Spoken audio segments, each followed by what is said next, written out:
नमस्कार, मी Sarika विहंगवेज recipe and blog या चॅनलमध्ये तुमचं सगळ्यांचं स्वागत आहे। आज मी तुम्हाला दाखवणार आहे घरच्या घरी अगदी सोप्या पद्धतीने हॉटडॉगची रेसिपी। चला तर मग रेसिपीला सुरुवात करूया।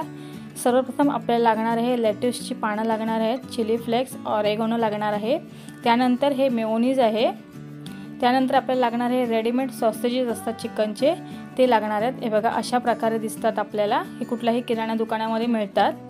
आता हे जे सॉसेजेस आहेत हे असे मधून मी कट करून घेते, म्हणजे दोन भाग करून घेते।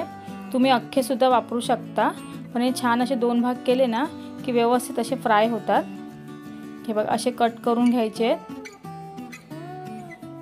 आता हे सगळे कट करून झाल्यानंतर एका तव्यामध्ये 1 चमचा मी तेल घेणार आहे। तेल थोडंसं गरम करून घ्यायचं आहे। तेलाऐवजी तुम्ही बटर सुद्धा वापरू शकता।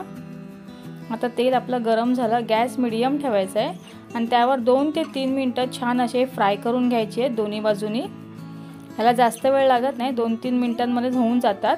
जर आपण जास्त वेळ ठेवलं तर ते करपू शकतात, त्याच्यामुळे जास्तीत जास्त 2 ते 3 मिनिटच आपण ह्यांना फ्राय करून घ्यायचे दोन्ही बाजूनी। हे बघा अशा प्रकारे रंग सुद्धा किती छान आलाय बघा, छान आपले फ्राय झाले आहेत। आता हे मी एका डिशमध्ये काढून घेते।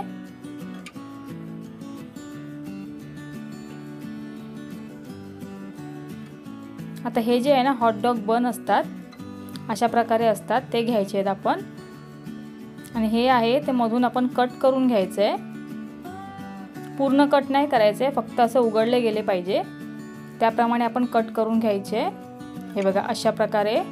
आता त्यावर आपण मेयोनीज लावून घेणार आहे।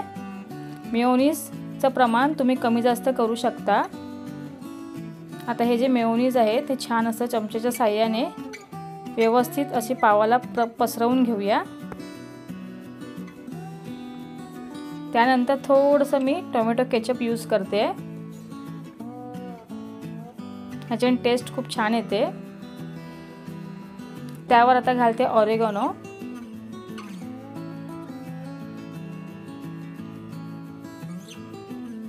त्यानंतर थोडंसं चिली फ्लेक्स वापरायचं आहे।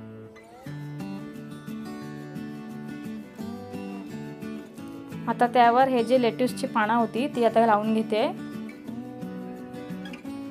आणि हे जे चिकनचे सॉसेजेस आहेत ते आता ह्याच्यावरती मी लावून घेते। हे बघा अशा प्रकारे।